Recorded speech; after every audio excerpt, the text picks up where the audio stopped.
All right, welcome everybody to the January 8th, 2025 City of Mesa Planning and Zoning Board public hearing. Glad to all have you here and Happy New Year. So we will begin with taking a roll call. Chair Ayers, I am here. Vice Chair Pitcher. Here. Board Member Peterson. Here. Board Member Blakeman. Here. Board Member Carpenter. Here.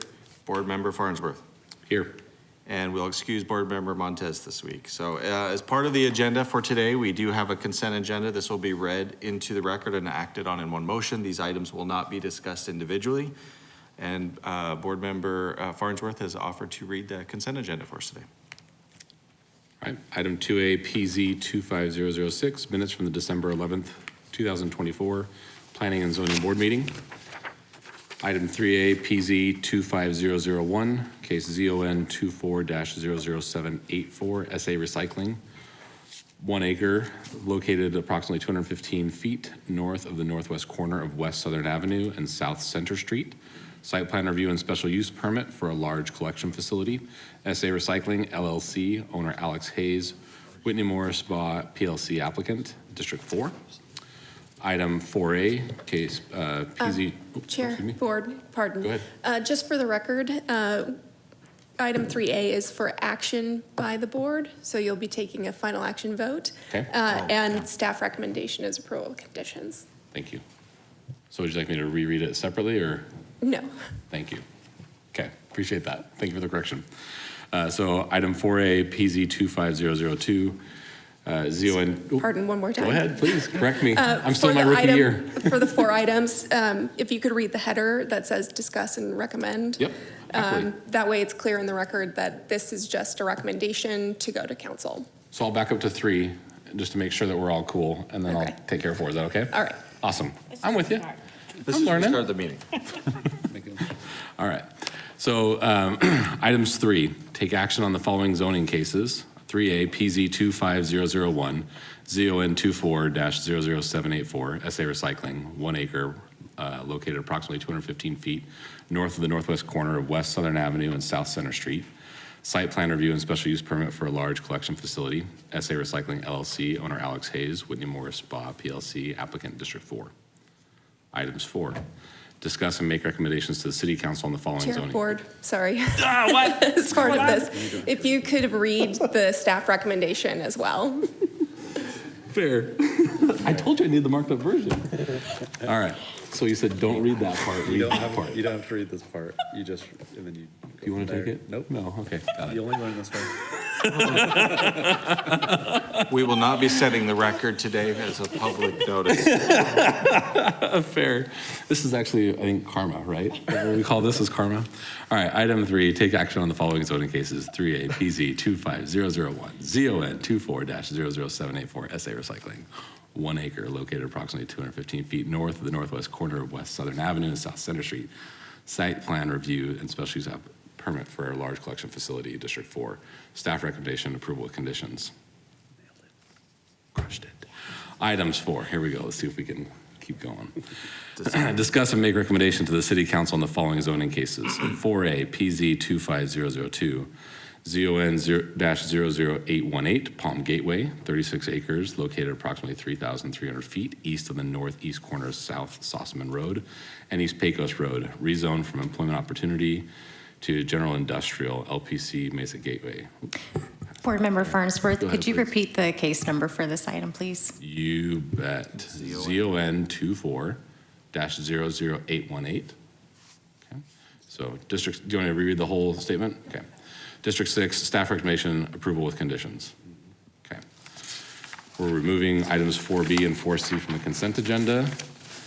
Proceeding forward to items 5, discuss and take action on the following preliminary plats. Item 5A, PZ 2500, case number ZON 24-00855, the Craftsman on Elliott, 21 acres, located at the northwest corner of South Hawes Road and East Elliott Road.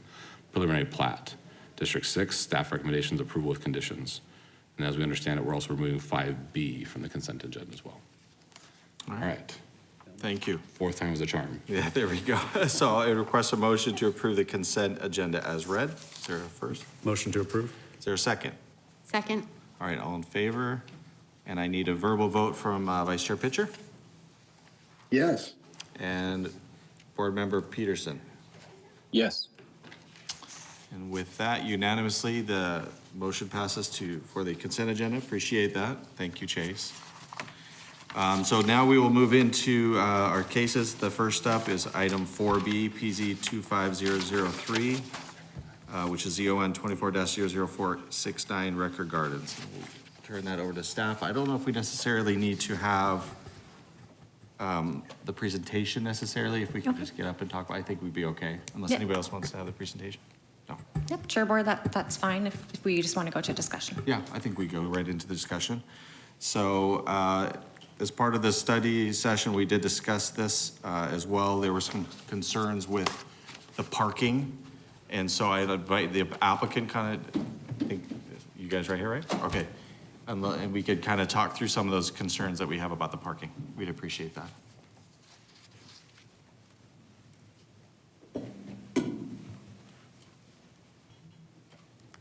And thank you, Charlotte, for bringing that up for us. Oops, I've got to make sure I've got the right button. And if you've got a presentation, you guys could go through it if you like, if that is preferred. Lexi, you might have to help me.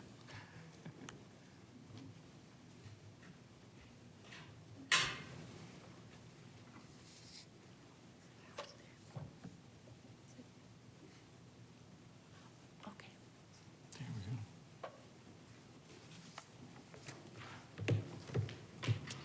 go. Thank you. For your record, my name is Taylor Earl with the law firm of Earl & Curley. Our address is 3101 North Central Avenue in Phoenix. Great to be with you. Understand there's questions regarding the parking. So we do have other slides, but we'll just drop down to kind of what relates to those related to parking. So we did have an analysis done on this. I think it's really important to emphasize one of the things that's different from a regular multifamily. Obviously, when it comes before you, is like you're looking at just regular zoning districts. But this is being pursued as a 4% light tech project. So this is affordable housing, not just in the sense of saying the word affordable and attainable and things like that. This is actually being pursued as a government subsidized 4% light tech project. We did this a similar development for the same developer over in Phoenix, and so this is what they do, and so this is sort of let me just set aside the parking for one moment. This is the type of development that we desperately need in the state of Arizona and in the city of Mesa. When you hear about policies being created and we need to bring in affordability, and we think about all the things that we need to do and the earth we need to move to make these things happen. So there's often some degree of, well, let's figure it out and let's make it work here, right? And for example, when we went into the design review, we said, look, we're trying to balance the notion of we want it to look nice, but if we overburden it with too much gingerbread, and guess what? It's going to be too expensive and then it doesn't work, right? So we have to figure out, and we were able to do that. And so one of the things that we looked at here was related to parking, because obviously if we have to fill the space with just excess parking that's necessary, then projects like that don't ultimately pencil. And so I put this here on the screen, so not to hang all of everything we've done on the notion, but we did have an analysis done on the parking. And the reality is that the rate of cars that are used in these types of developments is simply lower than would be used in a market rate development. And that's just a factual statement. This is universally understood. So when you look at the national averages, this is the case. Now, keep in mind that we're not asking for 127 spaces, right? We're not asking for 128 or really trying to ride the razor's edge. We are doing far more than that at 215, right? So on top of that, something else that's important to note here is that, not the provided would be 127, but providing the 215 is what proposed. So, and 132 would be covered, which is required. I know there was some concern about the bus route not being close enough. I guess I would respectfully disagree that I think 500 feet is not terribly far for somebody who needs a bus. I've worked with individuals who need to use buses and they need to have good bus access. This is different than a situation where somebody might say, well, sheesh, if it's not convenient, I'll just get a car, right? This is for individuals who say, that is what I need to do. And the question is whether I would simply not move here because I might have to walk the 500 feet. And I don't think that's a sufficient distance to say, push somebody out of an otherwise affordable unit that they really need access to, right? So I think there's a different sort of set of criteria in that regard. Here's the other thing that's really important. Within the lease agreement, every unit will have one space, only one space. To get a second space, you have to be in one of the 2, 3, or 4 bedroom units and have 2 adults. And then you can apply for a second space. And if there's availability, you would be provided a second space.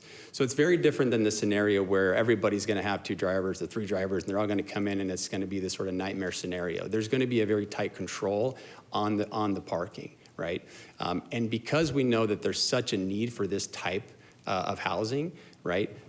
We're not scared that somehow we would drive away all of our customers because of this sort of tight parking control.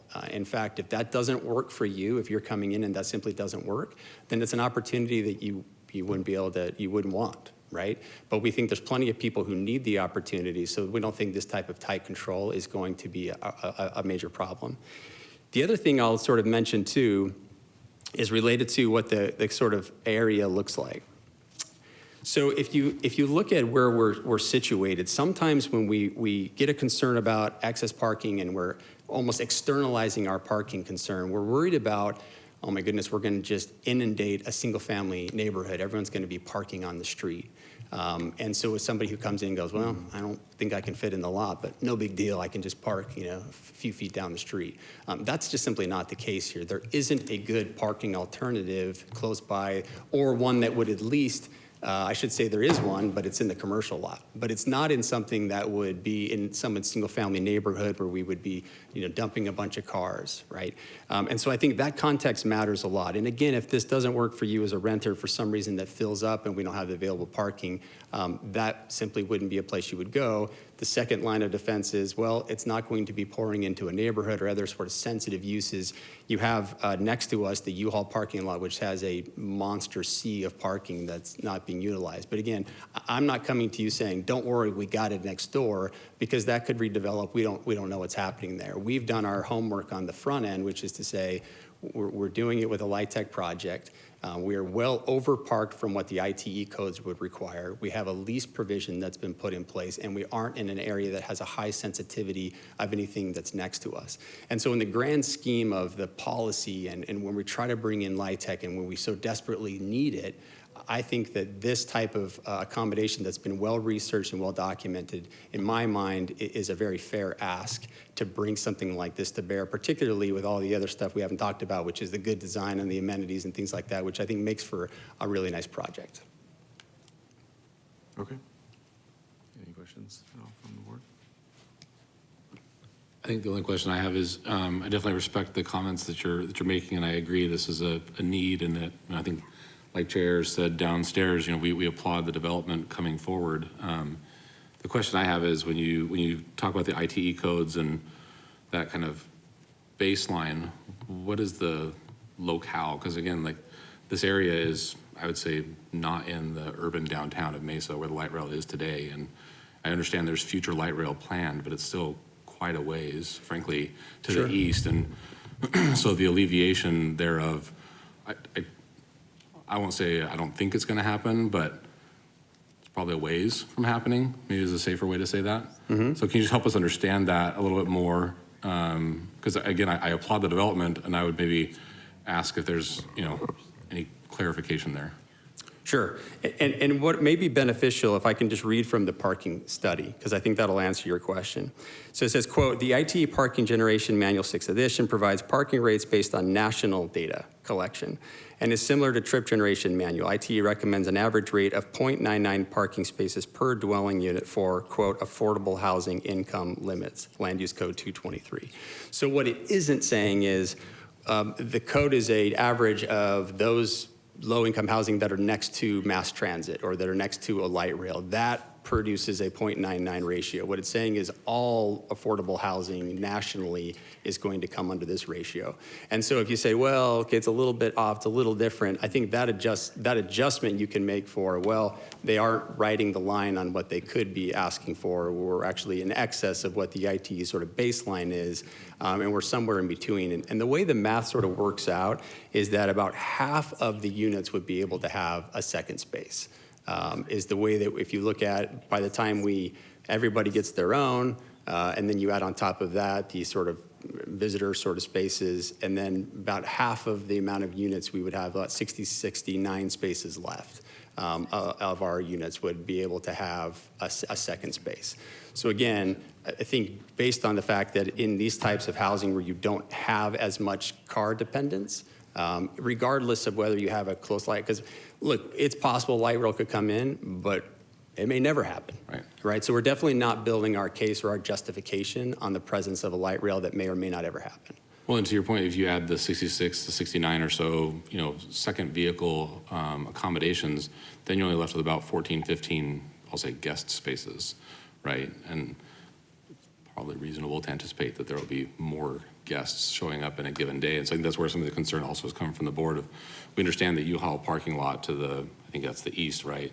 They're also just concerned about what's happening. Are people trying to park across the street to the north and traverse Main Street? And there's a couple other concerns that we're trying to understand better. So. Sure. Yeah, I don't think it's likely, but you and I can speculate about, about the same degree of whether somebody would choose that as an overflow rather than what's to the east. But even if they did, there's obviously convenient crosswalk. It's not sort of positioned sort of mid-block such that you would be like, well, nobody would ever use the signal. I mean, I think there are safe ways for people to sort of traverse across the street if it ever came to that. Anything else? No. Do for you it. have questions? No. I think you're good. So thank you so much for the explanation, by the way. I really appreciate that, and I think the context is very helpful in understanding this. And I think, in my opinion, how I was evaluating this without the context of the affordable, I think it's very different versus kind of your demographics you're going after, and it makes a lot of sense of vehicle ownership kind of falls in line. My question is with the second parking stall, so they can apply for it if they're in the 2, 3, or 4 unit. Is that did you have to pay additional rent for that, or does it get tacked on as a fee, or is that something just the approval process. Yeah, approval process, Yeah, I don't know if Dave, do you know the answer to that? I'm pretty sure that it would be added on, but I don't know if Dave. Honestly, I don't have David Bond with the Matrix Design Group. We're at 222 North Stapley Drive here in Mesa. I believe the developer's on.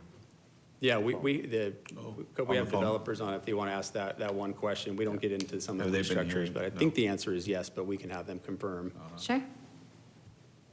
I can check and see if there's anybody in the booth that can confirm if they're online. I didn't know that we were going to have any participants virtually. Anybody behind the glass?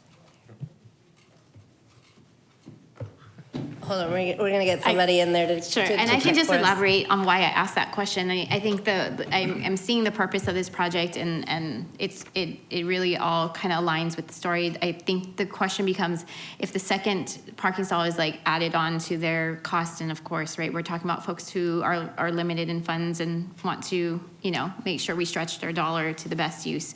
That then makes me say who is going to pay for that second stall? Then now you lead to that overflow. So I don't know, Sure. Is it included? Yeah, so I believe let's operate an assumption that there is a tack on, because I think that is what's going to occur. I guess the reality would be this: what's the alternative? So two things. Number one, the rate that they would be paying would still be significantly less than market, right? So this is still going to be something people want, Sure. or even if it's an extra $50 on top of what they would pay. Yeah. The second thing is that if the alternative is, well, we're just going to have to require the parking as the parking is, then does the project happen? In which case, it's a far worse scenario where, that's the sort of outshoot of it. So I think that even if there's a slight amount, hey, if you have a second vehicle, great, then you're probably in a slightly better position, candidly, to pay that a little bit extra than this person over here who doesn't want to have that person's parking be loaded onto them, because now everybody's sharing in the cost of the additional parking demand spaces that had to be put in, right? So you're almost compartmentalizing who has to pay for that second space. sense. Oh, pardon me, Chair Ayers. I have received confirmation that the developer is online, so if they want to just unmute themselves, Okay, they yeah, can they can- answer any of those questions. I'm not as concerned necessarily with the paying for that. For me, it's more about the overall, the amount of parking required when you have, by the way, I applaud the project. I do want the project. It is absolutely a necessity to have these types of projects. And actually, overall, from a design perspective, everything's great. The parking is a concern to me still. And I will admit, I am not an expert with IT. I do know it. I do know there's bands of basically where you can look at it on that curve that you've talked about, and you can look at it high or low. I don't necessarily always buy when you look at the national average. We are in Phoenix as drivers, as owners of vehicles, we are not in the national average. We beat that by significant margin. However, I do want to support, I really do. I am worried about it, and it's not about the cost. I guess the approval process, if they come in and all of a sudden you're getting more and more cars, where's those cars gonna go? That's the concern I have, because this is a concern we get on almost every multifamily project we have. And I can say almost a significant portion of what we see comes in underparked, because, earmuffs all my staff here in the room, but, Mesa does have a high requirement for parking, I get that. And I'm normally fine with it, but this is a significant number less than what usually we would see, and that's my concern. Sure. And so that's kind of where I'm landing on it. I mean, again, I really do want to support this is absolutely, and it's a great place to put it. So. Yeah, so let me just provide two comments to that. Number one is that we are still in excess of what Phoenix is providing, and I know that looking at other jurisdictions isn't always the 1.5, panacea yeah, no, to I get all, it, right? yeah, totally. So it isn't as if we are sort of well off in the boondocks of requests here, right? So we're still above that. The other thing to note is that DevCo is a long-term holder. So they will be far more negatively impacted by poorly calculating their parking than anybody in this room right now, right? If they don't get it right, they're gonna have real problems, because really it doesn't matter how much you make a year, nobody wants to be in a scenario where they can't park when they come home at night, right? 100%. So I can tell you that looking at this is not something that they're, well, let's see if we can get it squeaked through. This is something that they've looked at carefully. Yeah. Right. And so I think a lot of thought and care has gone into it. And again, if we were writing the edge on that ITE code, I think you'd have every right to say, well, hope the averages are right. Given that we are fairly well in excess of that, I think there is a buffer. And I think the fact that it comes in on the lease up front gives a lot of notice to people coming in, right? This is definitely you're on notice that you've got one space. And if you want two, you're going to apply for it. And if there isn't, we're going to tell you, hey, nice that you have two cars, but you don't have it, right? So it's very different than a scenario where you just assume you're coming in a market rate. Of course there'll be parking. Yeah. I'm paying this much a month, right? So you're told up front. And I think as a response for you, let me just start this. I'm in support of the project. I think that we will go through. For me, I'm going to be in support of it. However, when you're looking at Phoenix, for example, and I get that numbers as well, but Phoenix, we're in East Mesa. You have one bus line on that road, one bus line. This is not downtown Phoenix. It's not even central Phoenix, where you have a lot more access to transit. So for me, when you're saying that, like, you know what I mean? So it's very different when we're all the way out here. Sure. Right? So, however, with all of these things, because I do really think this is an important project, I'm going to be in support, but it is a concern, and not necessarily for the people that are going to be living in the project. It's what's going to happen when those cars start to bleed off and they're going around and being parked around this project is the concern. So with that, though, I mean, again, I don't want to kind of just keep going. Sure. No. Because it's an important project, and I do applaud everything else about it. That's just the one concern I have. So I don't know if anybody else on the board has anything else, but no. Chairman Ayers? Yeah, please, Troy, go. Yeah. So in the parking analysis report includes the parking operational criteria that Taylor described of how the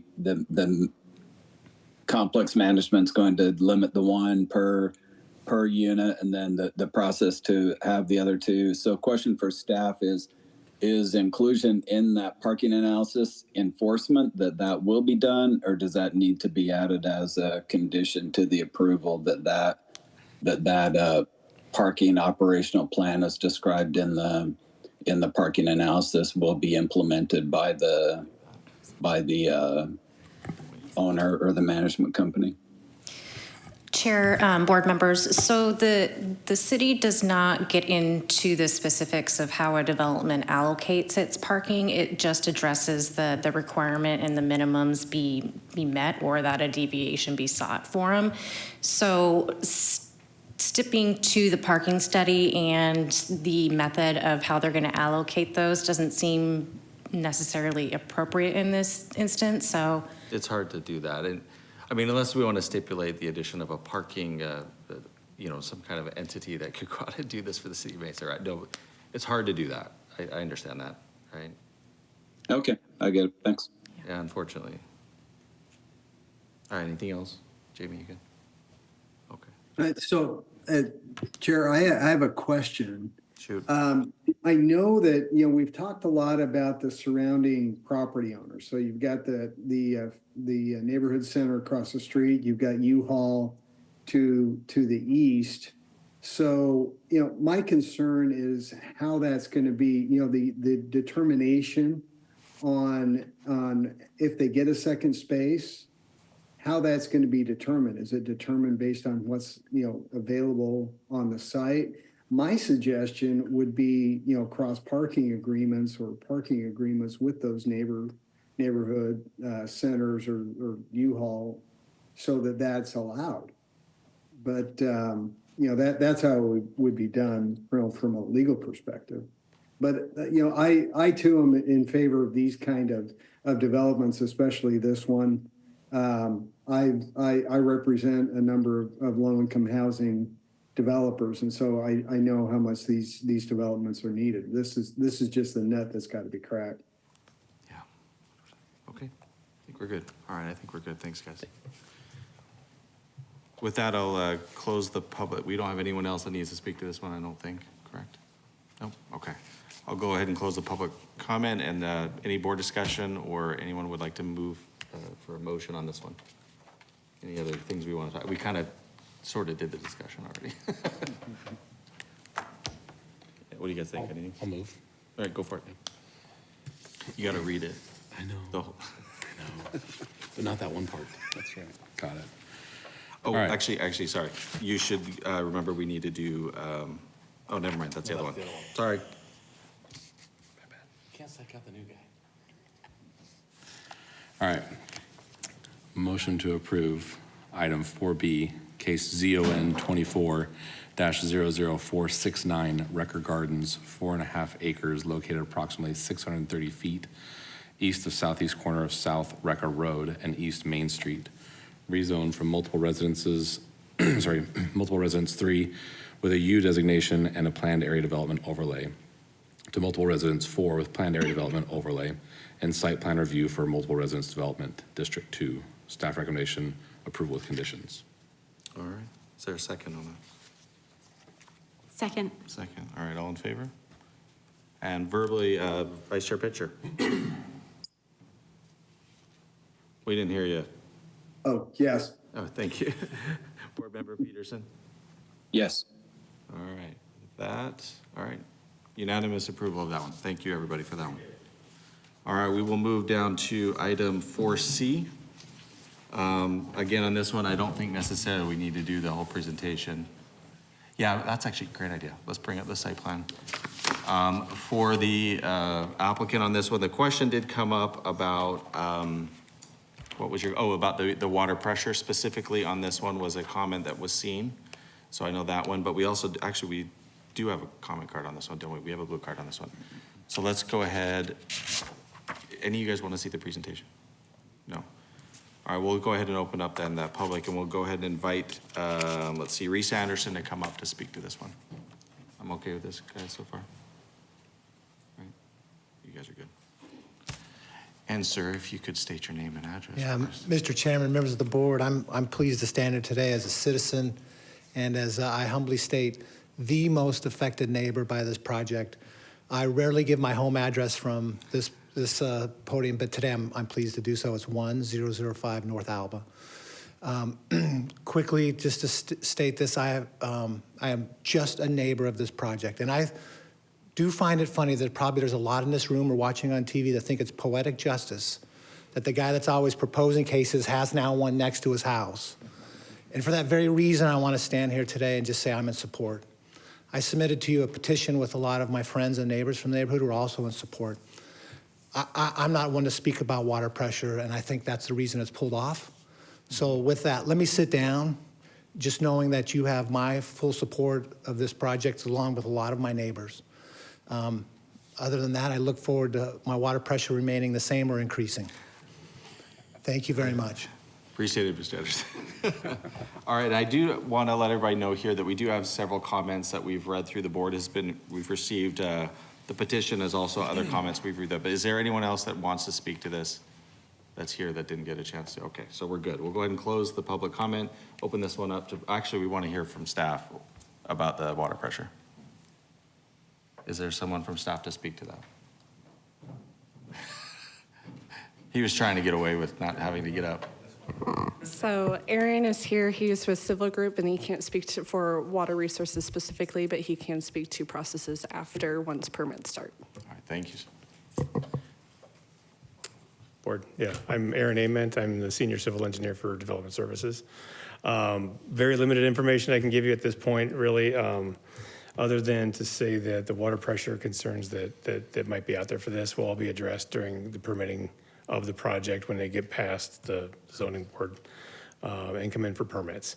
There'll be some analysis that'll have to be done as far as taking pressures of existing hydrants in the area, and they'll use that information to determine what this development will have as an impact on the existing systems in the area, both for domestic water and for fire flows too.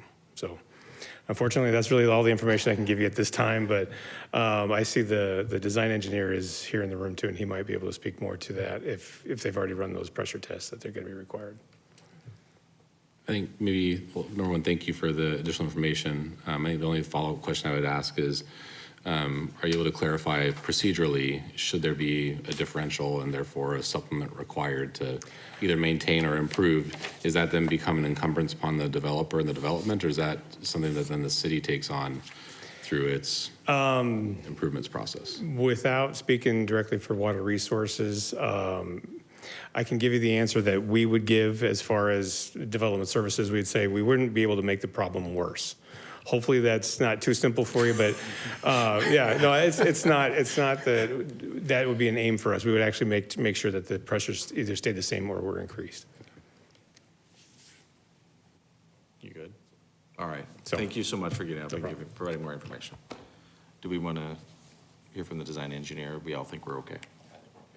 Okay. Jeff, Troy, you guys are both good on that one? Yeah, I have no comments. Okay. Yep. We'll go ahead and close public comment and open this one up to discussion or a motion as well on item 4C. Any discussion? Sure. It's 4C and also 5A. Yes, thank you, 5. And 5A. So the old guy messes up too. Yeah, oh, yeah. It's going to be for 5B, if I may. Ooh. We're all having issues today. Okay. Any motion? Anybody? No. I'm sorry, Jason. Chair. Yes. We do need to correct that. You've already taken action on 5A, so this would be for 4C and 5B. 4C and 5B. Did I say it wrong both times? Probably. Okay, we're good. So item 4C, 5B. You gonna do it? All right, thank you, sir.